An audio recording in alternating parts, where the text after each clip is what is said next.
Selamat sore semuanya. Perkenalkan saya Dian Kurnia Rahmawan. Pada kesempatan kali ini, aku mau jelasin sedikit tentang apa itu yang namanya desain multimedia. Desain multimedia itu melibatkan penggabungan dari berbagai elemen media seperti gambar, teks, lalu juga ada video, suara untuk menciptakan konten yang cukup dinamis dan juga interaktif. Jadi secara singkatnya itu kita kayak ngebuat konten yang menarik, interaktif, dan juga disukai oleh audiens kita. Nah, untuk dari tujuannya sendiri, desain multimedia untuk apa itu paling dasar banget itu adalah pertama membuat konten yang menarik dan juga menyenangkan gitu. Jadi kita juga harus pastiin ya konten yang kita buat itu bisa dibilang menarik lah buat audiens kita, karena kan seperti kita tahu ya, banyak orang yang membuka sosial media itu tujuannya adalah untuk terhibur ya, salah satunya dengan konten-konten yang menarik, menghibur, lucu, seperti itu. Yang kedua itu adalah kita berusaha untuk menarik target pasar. Jadi dengan konten yang kita buat, harapannya itu adalah kita tuh bisa narik audiens yang kita harapin gitu. Jadi dengan kita buat konten yang bagus, itu harapannya adalah kita bisa nge-reach target pasar kita, terus membuat mereka tuh tune in sama konten kita dan sama brand kita. Jadi itu salah satu dari tujuan desain multimedia.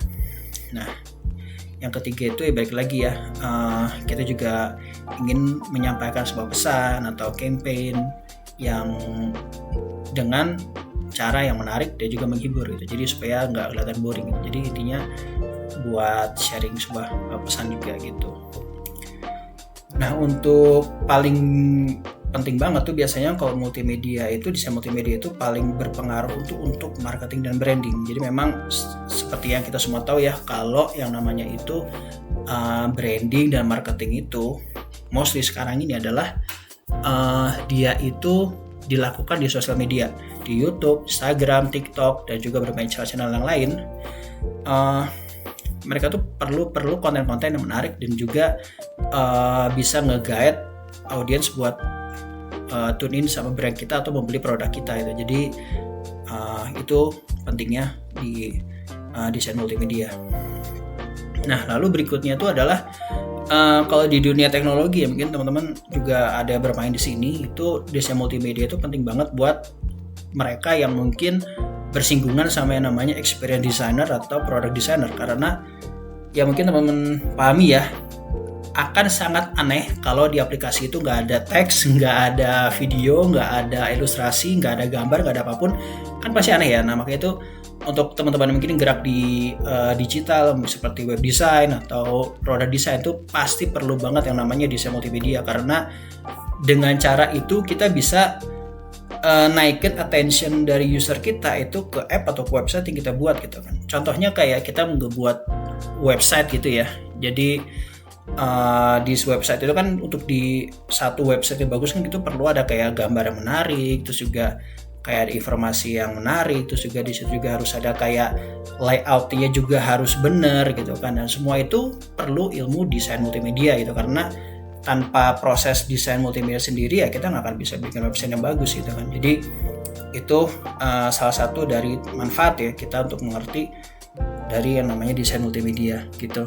Berikutnya itu adalah tentang kita untuk memahami sedikit tentang teori komunikasi multimedia. Jadi teori komunikasi di dalam multimedia itu ada apa aja. Nah, salah satunya itu adalah model komunikasi linear. Jadi model komunikasi linear itu menjelaskan tentang proses komunikasi yang berjalan secara linear gitu. Jadi dari sender menuju receiver. Jadi dari pembuat pesan hingga penerima pesan. Jadi salah satu teori komunikasi linear itu salah satu dari teori komunikasinya Laswell. Jadi itu memiliki 5 komponen. Yang pertama itu who, sendernya siapa. Jadi komunikator yang memberikan pesan. Lalu says what atau message-nya apa, jadi isi pesannya apa. Jadi misalnya kita nih pembuat konten multimedia, nah itulah yang menjadi sendernya, dan multimedia itu pesannya apa itu sebagai si isi pesannya. lalu channel media, yaitu medium atau sebuah media. Jadi bisa dibilang medianya itu menyampaikan pesan itu lewat apa, lalu to whom, itu receiver ya, itu adalah siapa yang menerima pesan itu gitu. Misal kalau kasusnya di sosial media itu adalah ya subscriber atau siapapun yang orang-orang yang menggunakan sosial media yang kebetulan melihat konten kita gitu. Lalu with what effect to feedback itu adalah umpan balik yang diberikan oleh audiens kita. Misalnya contohnya kayak apakah mereka nanti bakal, misal kalau dalam hal konteksnya marketing ya, apakah mereka bakal membeli produk kita atau bakal menyukai brand kita. Nah itu bisa dibilang feedback dari si receiver gitu, dari target audiens kita gitu. Dan kalau memang di sosial media mungkin lebih ke arah apakah dia nge-like, apakah mungkin dia memberikan komentar gitu. Nah itu juga salah satu dari feedback ya. Begitu. Nah lalu teori berikutnya itu adalah teori penggunaan dan kepuasan. Jadi di sini itu lebih ke arah menjelaskan bahwa audiens atau pengguna sosial media itu berperan aktif untuk memilih dan juga menggunakan media massa untuk memenuhi kebutuhan dan keinginan mereka gitu. Jadi balik lagi ya, kita buka sosial media itu karena memang ada tujuan yang mau kita tuju, atau enggak ada sesuatu yang pengen kita dapatkan kan dari sana gitu kan. Nah jadi teori ini tuh mengatakan bahwa pengguna media itu bukanlah sebuah objek pasif gitu, yang cuma menerima informasi konten dari sosial media atau enggak dari media-media gitu. Mereka tuh sebuah subjek yang aktif dalam proses komunikasi gitu. Jadi selalu ada feedbacknya gitu kan. Nah dalam teori ini tuh penting banget buat desainer multimedia tuh untuk memahami kebutuhan si audiensnya tuh, dia tuh kira-kira tuh perlunya apa gitu, dan sukanya tuh kontennya tuh seperti apa gitu. Jadi untuk memastikan bahwa audien itu mendapatkan apa yang mereka butuhkan tuh dari konten kita gitu, entah itu informasi atau hiburan atau mungkin review atau apapun ya gitu.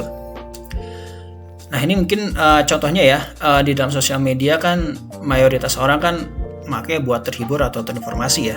Dan kalau kita hanya memberikan konten isinya jualan tok secara hard selling gitu ya, pasti orang akan suka dan bakal bounce out ya, karena kontennya ya nggak sesuai dengan tujuan mereka gitu, jadi nggak relevan sama mereka gitu kan. Nah lalu berikutnya itu adalah tentang model komunikasi interaktif. Nah di sini juga yang ketiga tuh ini teori model komunikasi interaktif itu menekankan bahwa komunikasi itu nggak hanya satu arah gitu, melainkan juga kita berinteraksi dengan audiens gitu kan. Jadi makanya penting juga untuk teman-teman yang bergerak di desain multimedia itu untuk membuat konten multimedia itu yang juga menarik untuk audiens itu juga berinteraksi gitu kan. Ya, jadi mungkin kedepannya kita bisa buat kayak Q&A atau membuat kayak semacam quiz atau sesuatu, atau mungkin kayak membuat sebuah topik yang mungkin open to discuss ya, jadi akhirnya audiens tuh bisa mungkin share komen atau gimana, jadi membuat konten kita tuh jadi lebih organik gitu kan ke depannya. Dan itu juga bagus banget untuk naikin brand awareness atau mungkin pengetahuan audiens tentang brand atau tentang apa yang pengen kita bawakan gitu di dalam konten itu gitu. Berikutnya aku mau jelasin sedikit tentang elemen desain di dalam multimedia tuh ya. Jadi apa aja yang ada itu, elemen-elemen desainnya itu apa aja. Salah satunya itu adalah, pertama tuh ada gambar. Jadi memang multimedia di medium apapun pasti nggak akan lepas dari yang namanya gambar, dari visual. Itu udah pasti gitu kan. Nah jadi kita juga harus di dalam gambar di desain multimedia itu juga harus bisa menyampaikan sebuah pesan yang memang dari awal ingin kita sampaikan gitu kan, yang bisa mengilustrasikan sebuah konsep, menceritakan kisah, atau menunjukkan bagaimana sesuatu itu bekerja gitu. Nah mungkin jenis-jenis gambar di dalam multimedia itu ada ilustrasi atau grafik, mungkin teman-teman yang bermain di infografis ya, lalu juga ada foto, lalu juga setiap jenis gambar juga dia punya tujuannya masing-masing, juga fungsinya masing-masing gitu. Dan itu juga mungkin bisa digunakan untuk memenuhi kebutuhan konten yang beragam gitu. Yang berikutnya, yang kedua tuh ada teks. Nah di sini teks itu digunakan untuk menyampaikan informasi secara verbal di dalam konten multimedia. Teks dapat berupa teks statis atau dinamis tergantung pada kebutuhan konten. Mungkin untuk teman-teman yang bermain di dunia digital mungkin kenal banget yang namanya UX writing ya. Jadi itu tentang bagaimana kita menyampaikan pesan atau instruksi di dalam teks di multimedia itu secara efektif dan tepat ya, sesuai dengan behavior user kita. Jadi memang teks ini bisa dibilang salah satu komponen penting ya, karena selain gambar, teks juga berfungsi untuk menyampaikan pesannya ada di teksnya juga gitu. Nah, untuk desain teks sendiri itu kita tentu saja ya ada pilihan jenis huruf seperti typeface atau font, juga ukuran hurufnya, lalu warnanya juga, dan juga gaya penulisan sesuai dengan tujuan komunikasi. Nah itu balik lagi ya, kalau memang teman-teman mungkin pernah mendalami yang namanya UX writing itu, di UX writing itu ada kita itu juga mempelajari tentang gaya komunikasinya itu yang sesuai dengan audiens yang kita tuju gitu. Contohnya pasti kita beda dong cara komunikasinya antara yang younger generation sama yang older generation kan. Dimana yang younger generation dia lebih casual, kalau yang older mungkin agak sedikit formal dan ya contohnya seperti itu.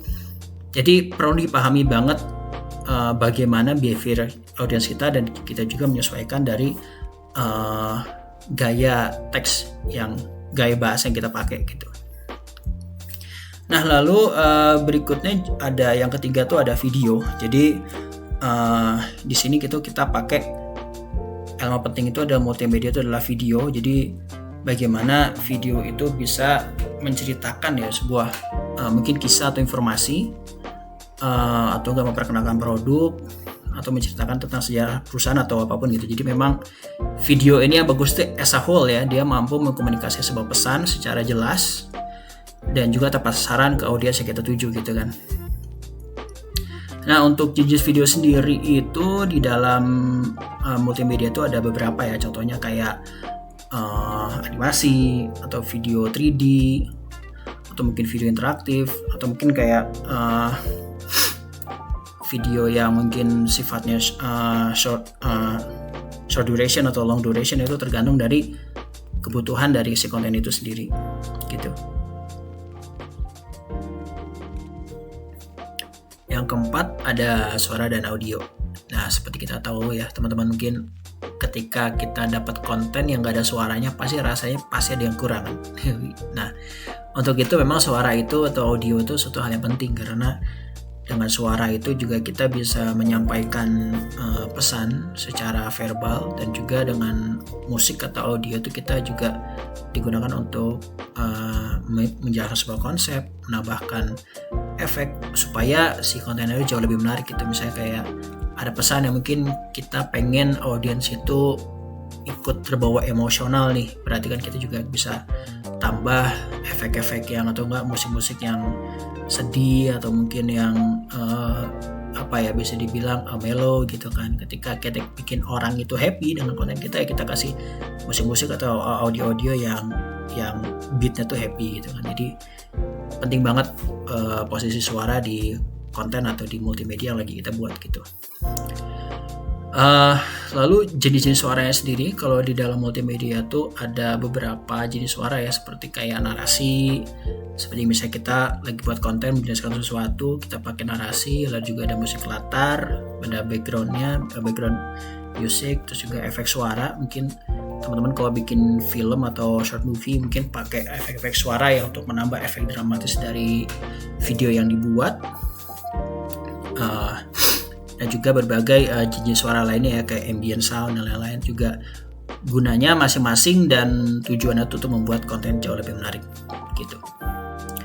Dan lalu berikutnya tuh kita punya animasi dan efek visual ya. Mungkin ini lebih ke arah advance. Jadi ketika kita membuat sebuah konten media juga kita pakai ada animasi, ada efek visual, supaya konten yang kita buat itu yang awalnya biasa aja mungkin supaya kelihatan lebih menarik ya, kita tambahkan hal seperti animasi dan efek visual begitu teman-teman semua. Nah berikutnya saya mau menjelaskan sedikit tentang power of visual content ya. Nah untuk visual content sendiri sekarang ini menjadi salah satu elemen yang paling penting ya dalam strategi pemasaran dan juga komunikasi modern.